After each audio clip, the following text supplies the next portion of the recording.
Hello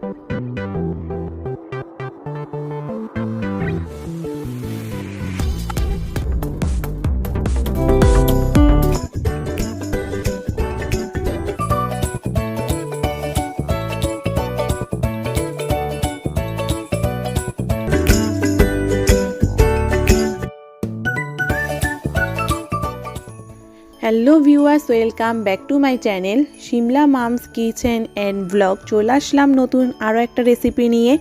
আজকে আমি তোমাদের সাথে যে রেসিপিটা শেয়ার করছি সেটা হচ্ছে মাসকলাই ডাল দিয়ে চিংড়ির তরকা। আমরা কিন্তু প্রায়শই সকল বাঙালিরা বাড়ির মধ্যে চিকেন তরকাটা বানিয়ে থাকি, আর সেরকম চিকেন তরকার মতো কিন্তু মাসকলাই ডাল দিয়ে কিন্তু চিংড়ির তরকাটা বানিয়ে নেওয়া যায়। আর এটা বানিয়ে নেওয়াও কিন্তু অনেক সহজ, খেতেও কিন্তু অনেক দারুণ হয়ে থাকে। এটা সম্পূর্ণ আমি আমার নতুন পদ্ধতিতে তোমাদের সাথে শেয়ার করলাম আমার আজকের এই রেসিপিটা। যদি আমার আজকের এই রেসিপিটা তোমাদের কাছে ভালো লেগে থাকে তাহলে অবশ্যই তোমরা একটা লাইক দিয়ে দিবে আর কমেন্ট করে জানাবে তোমাদের কাছে কেমন লেগেছে আমার আজকের এই রেসিপিটা। চলো তাহলে দেখে নেওয়া যাক। মাসকলাই ডালের চিংড়ির তরকা বানানোর জন্য আমি এখানে নিয়ে নিয়েছি 3 রকমের ডাল। এখানে আমি প্রত্যেকটা ডাল মেজারমেন্ট কাপের মধ্যে মেপে নিয়েছি। এখানে আমি মাসকলাই ডাল নিয়েছি 1 কাপের মতো, মানে হচ্ছে 200 গ্রাম। আর নিয়ে নিয়েছি মসুর ডালও হাফ কাপের মতো নিয়েছি। আর নিয়েছি খেসারি ডাল 1/3 কাপের মতো। 3 রকমের ডাল আমি এখানে নিয়ে নিলাম। এখন আমি একটা বাটির মধ্যে সেই 3 রকমের ডালগুলো আমি একসাথে করে নিয়ে নিচ্ছি। এখানে আমি ডালগুলো মেপে নিয়েছি। তোমরা তোমাদের মেজারমেন্ট কাপের মধ্যে কিন্তু অবশ্যই ডালটা মেপে নিবে। যেহেতু মাসকলাই ডাল দিয়ে আমার আজকে চিংড়ির তরকাটা বানিয়ে নিচ্ছি, তাই আমি এখানে মাসকলাই ডালের পরিমাণটা একটু বাড়িয়ে নিয়েছি। আর এখন আমি পরিষ্কার জল দিয়ে ভালো করে ডালগুলোকে কষলিয়ে 2 থেকে 3-4 বার পানি বদলিয়ে ডালগুলোকে ভালো করে ধুয়ে নিব। ডালগুলো ভালো করে 2 থেকে 3-4 বার পানি বদলিয়ে ধুয়ে নেওয়া হয়ে গিয়েছে। চলে যাচ্ছি পরের স্টেপে। চুলাতে একটা প্রেসার কুকার বসিয়ে দিলাম, আর আগে থেকে যে ধুয়ে রাখা ডালটা আমি সবগুলো একসাথে করে দিয়ে দিচ্ছি। এখন আমি এখানে দিয়ে দিচ্ছি মেজারমেন্ট কাপে 2 কাপের মতো জল দিয়ে আমি ডালটাকে ভালো করে সেদ্ধ করে নিব। 15 মিনিটের জন্য ঢাকনা দিয়ে রাখলাম। 15 মিনিট পর আমি আবার ঢাকনাটা তুলে নিব। 15 মিনিট হয়ে গিয়েছে, এখন আমি ঢাকনাটা তুলে নিব। ঢাকনাটা তুলে নেওয়া হয়ে গিয়েছে। আর বন্ধুরা, তোমরা অবশ্যই খেয়াল করলে বুঝতে পারবে ডালটা কিন্তু একদম পারফেক্টলি ভাবে সেদ্ধ হয়ে গিয়েছে। আমি হাত দিয়ে আবারও দেখিয়ে দিলাম। চলে যাব আবারও পরের স্টেপে। চুলাতে একটা প্যান বসিয়ে দিয়েছি আর দিয়ে দিয়েছি পরিমাণ মতো রান্নার রেগুলার তেলটাকে ভালো করে গরম করে নিয়েছি। আর দিয়ে দিয়েছি 4টা শুকনো লঙ্কা, একটা তেজপাতা, ভেঙে নেওয়া দারুচিনি, 3টার মতো ফেটিয়ে নেওয়া এলাচ। ফোড়নটাকে ভালো করে ভেজে নেওয়া হচ্ছে। 1 থেকে 2 সেকেন্ড সময় ধরে ফোড়নটাকে ভালো করে ভেজে নেওয়ার পর দিয়ে দিয়েছি এখানে 3টা মিডিয়াম সাইজের পেঁয়াজ আমি এখানে কুচি করে কেটে নিয়েছি। পেঁয়াজটাকে ভালো করে ভেজে নিব।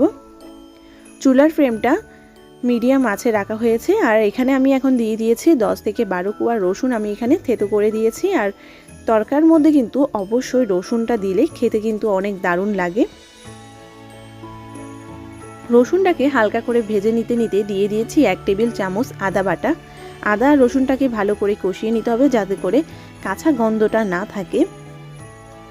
দিয়ে দিচ্ছি মশলার মধ্যে 1 টেবিল চামচ হলুদের গুঁড়ো, 1 টেবিল চামচ লঙ্কার গুঁড়ো, 1 টেবিল চামচ ধনিয়ার গুঁড়ো, 1 টেবিল চামচ জিরের গুঁড়ো, স্বাদ মতো লবণ দিয়ে দিয়েছি। মশলাটাকে ভালো করে কষিয়ে নিব। চুলার ফ্লেমটা মিডিয়াম আঁচে রেখে মশলাটাকে ভালো করে কষিয়ে নিতে হবে।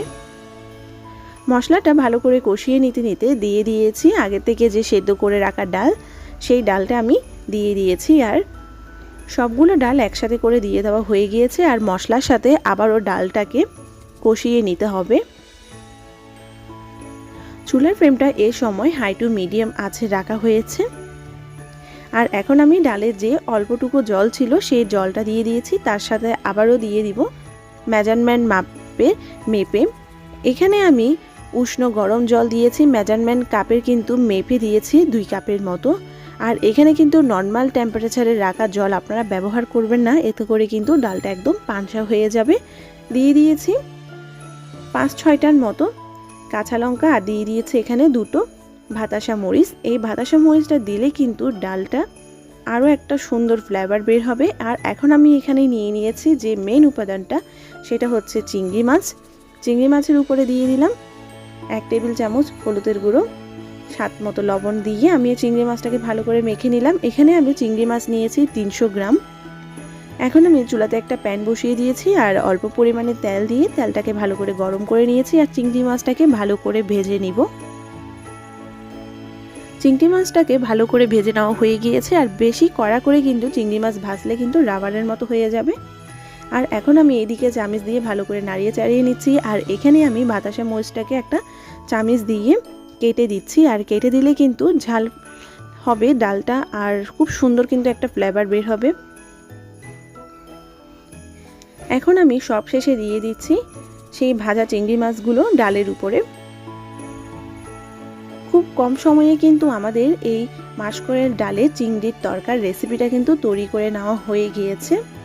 অবশ্যই আপনারা দেখে বুঝতে পারছেন। আশা করছি আপনারাও বাড়িতে একবার ট্রাই করে দেখবেন। খেতে কিন্তু অনেক দারুণ হয়ে থাকে। আর এই মাসকলাইয়ের ডালের চিংড়ির তরকাটা কিন্তু রুটি, নান, লাচ্ছা পরোটার সাথে কিন্তু খেতে খুবই দারুণ লাগে। আমার আজকের এই রেসিপিটা আশা করছি আপনাদের কাছে ভালো লেগেছে। আর ভালো লেগে থাকলে কিন্তু অবশ্যই একটা লাইক দিয়ে দিবেন আর কমেন্ট করে জানাবেন আপনাদের কাছে কেমন লেগেছে। আর আমার চ্যানেলে যদি নিউ ফ্রেন্ড হয়ে থাকেন আমার চ্যানেলটাকে অবশ্যই সাবস্ক্রাইব করবেন। পাশে থাকা বেল আইকনটি অবশ্যই ক্লিক করে দিলে আমার নিত্য নতুন ভিডিও নোটিফিকেশন সবার আগে আপডেট আপনাদের কাছে চলে যাবে। সবাই ভালো থাকবেন, সুস্থ থাকবেন। ধন্যবাদ।